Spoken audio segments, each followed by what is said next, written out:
Calaroga Shark Media.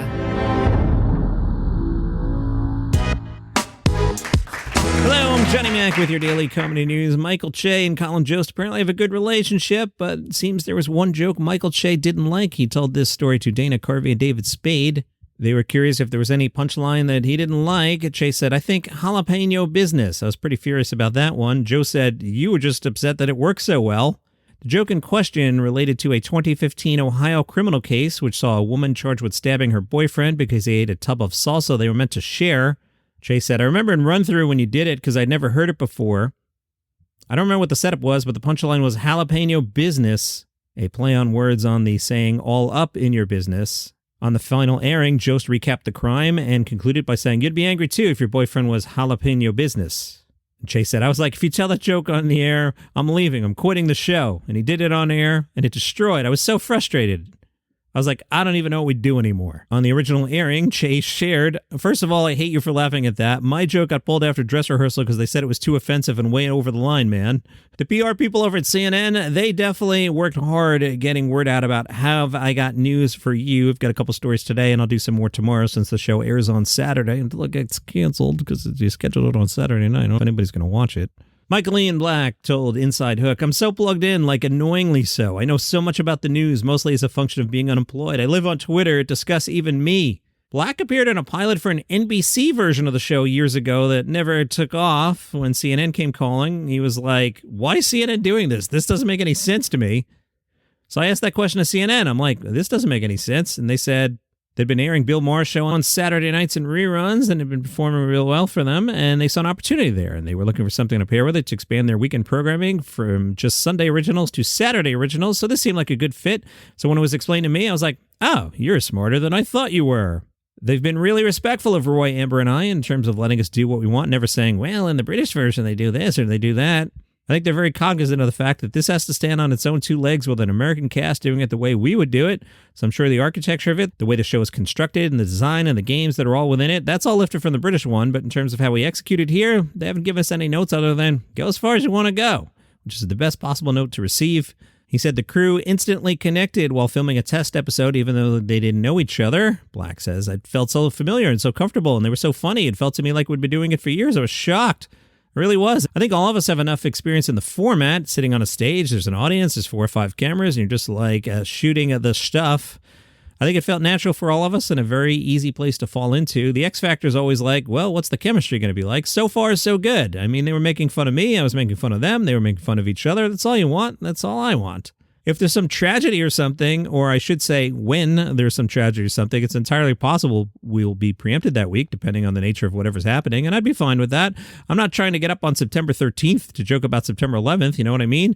I think my approach would be to treat the events with the seriousness they deserve. That doesn't mean you can't find the humor in them, but then there's just some things that are not going to be funny, and I won't try to make them funny. If a school shooting happens, you're not going to see me up there making armpit fart noises over it. I'm just not. The CNN press machine got Rolling Stone to write an article. Roy Wood Jr. said, "I wouldn't mind RFK Jr. as a guest. It would be funny, I guarantee you that. And at times it would be very what the F is happening, but informative at the end of the day. And I think that part of it's fun to see." The thing that I'm trying to remain conscious about the American version of this is there's still a lot of people suffering under a lot of these policies that are quarterbacked by people that were thrown around up here as guests. And so there's a way to tend to the wounds of the people that are in pain while creating a sense of accountability or explaining yourself for people that have pushed some of these policies. I don't want to laugh at stuff that's insensitive, but at the end of the day, we've had 6 days to yell, curse, and cry. On Saturday nights, we will laugh. In the Daily Mail, Alexa Cimino talks about being a participant in Kill Tony. I found this very interesting. Alexa writes, "I had waited in the sign-up line on the first day of the show, even convincing my editor to let me out of work early. I arrived at 4 p.m., thinking an hour was plenty of time to secure my place in line for the 5 p.m. signups. I was very wrong. At least 800 aspiring comedians had been waiting in sweltering 95-degree heat since 11 a.m. by the time I arrived. Only 300 to 400 let in. I didn't make the cut that day, but I was determined. The next day, I came prepared. There were only 20 or so people in line when I arrived at midday, so I was golden. I chatted with the other comics who had flown in from all over the country. Wow. It felt like a comedy tailgate party where instead of football, we discussed the Kill Tony bump, referring to the possible career boost that would come from being selected to perform on the show. When it was time to sign up, we were herded like cattle through metal detectors and made to sign waivers. We were given wristbands and ushered beneath the arena. On the left side of the stage, a special section was reserved for comics who had entered their names in the bucket. A live band fired up the crowd. The show kicked off. As Tony began explaining the bucket pull system, that's when I realized I had willingly signed up for 3 hours of anxiety because no one knew who was going to be called. I whipped out my trusty red joke book, frantically flipping through the pages, knowing I'd be so shocked I'd probably forget my own name. I needed to strategically select jokes that were second nature, like the kind of jokes I knew so well I could recite them in my sleep. Eventually, her nerves calm because she's not being called, and then she writes, "It turns out my chances of being called were far higher than I thought for one reason. I was a woman. Tony wanted a woman and had one last bucket pull left for Saturday night's show, so he kept drawing names until he found one, mine. I was rushed backstage by the production crew, my face pale, my hands trembling. The production assistant laid down the law. Don't touch the judges. Don't go over your time. When you hear a kitten's meow from the soundboard, wrap it up." Tony says, "Make some noise for Alexa Cimino." I walked up the stairs, picked up the signature red microphone, looked out to the sea of 20,000 faces stretching out before me. You could hear a pin drop. I launched into my set. The words tumbled out with a confidence I didn't know I possessed. The crowd's laughter echoed throughout the arena. In comedy terms, I had killed it. I managed to banter with Shane Gillis dressed as Donald Trump. I was awarded a big joke book, a prestigious symbol that the bucket pull had impressed the judges. Stepping off the stage, I was greeted by some of the most famous names in comedy. After the show, I was bombarded with congratulations, autograph requests, and so much love, especially from female audience members. It took me nearly an hour to leave the venue. In a few weeks, I'll find out if the Kill Tony bump is real or if I'll be back to climbing the stand-up ladder from scratch again. I got to remember to watch those shows. The MSG shows are up on YouTube now. There's football like 9 nights a week now. There aren't 9 nights in a week, John. There's like football like 8 nights a week now, and I just haven't had time to watch Kill Tony, but the MSG shows are definitely up there. Out today, Ana Valenzuela's new comedy album, Murder Puss, is available from Burn This Records. There's going to be a book about Lorne Michaels entitled Lorne, the Man Who Invented Saturday Night Live. Get ready for 9 solid months of SNL talk, starting with this movie, ending with the 50th anniversary show. This new book, written by Susan Morrison from The New Yorker, will introduce you to him in full for the first time with unprecedented access to Michaels, who has spent his career mostly avoiding reporters, and the entire SNL apparatus. The New Yorker's Susan Morrison takes you behind the curtain for the rollicking, definitive story of how Lorne created the institution that would change comedy forever.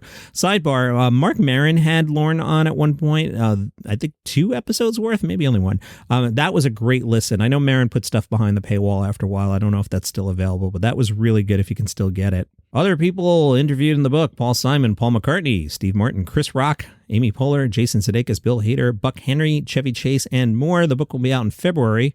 Forbes spoke to Caroline Hirsch, who used to own Caroline's Comedy Club, and Caroline Hirsch is a big part of the New York Comedy Festival. They spoke to her about how comedians dress. Caroline said to me, many, many years ago, Robin Williams always presented himself in kind of a, it was a cool way on stage. In the beginning, he wore T-shirts with suspenders. It was kind of his look. After he got rid of the Hawaiian shirts later, he was a very chic dresser. She says J.B. Smoove is the coolest dresser around. Tracy Morgan also makes sure he's dressed to the nines. Kevin Hart as well is dressed to the nines. Those guys really do out there and make sure they have a look, very, very much a look on what they do. Caroline says, once comedians get the means, they dress up. That's their thing. I watch people go from jeans and a T-shirt to their Armani suits. You can see the transition of people going through it. Their favorite is when comedians wear bling. It's almost like, do they dress up so people take them more seriously, or is it a way to show their status that they've made it? It's really about making it. Look at Nikki Glaser. She's impeccably dressed on stage all the time.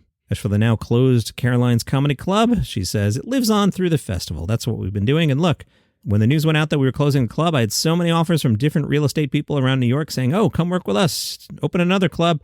But I needed time to step back a bit. And we've been exploring other ideas about the Caroline's brand. Speaking of the well-dressed J.B. Smoove, the Port City Daily caught up with J.B., who said people forget how short life is, and people really focus on too much stuff that keeps them stagnant and keeps them in a certain mindset for a long time, until they realize that being in that mindset has affected them long-term. By the time they get to a certain age, they realize they can't fix it, they can't repair it because they're locked into it. They presented someone to everybody, and now everybody knows them as that personality and that person. But if you can't find a way to laugh, find a place in there for humor and growth, we're in trouble. And I think comedy is a departure from the normal world. You should put your phones away and be in the moment with somebody. It's kind of like an intervention. We as humans have definitely attached ourselves to a different speed of the world, and there's something really intimate about a setting like comedy when somebody leans forward in their chair and I'm like, oh, I got him. That's the fun thing about stand-up, man. Attach yourself to the heartbeat And that, it's your comedy news for today. If you enjoy the program, tell a friend about it. They might like it too. If you would like this program without commercial interruption, there's a link in the show notes to tell you how that works. Have an awesome day. See you tomorrow.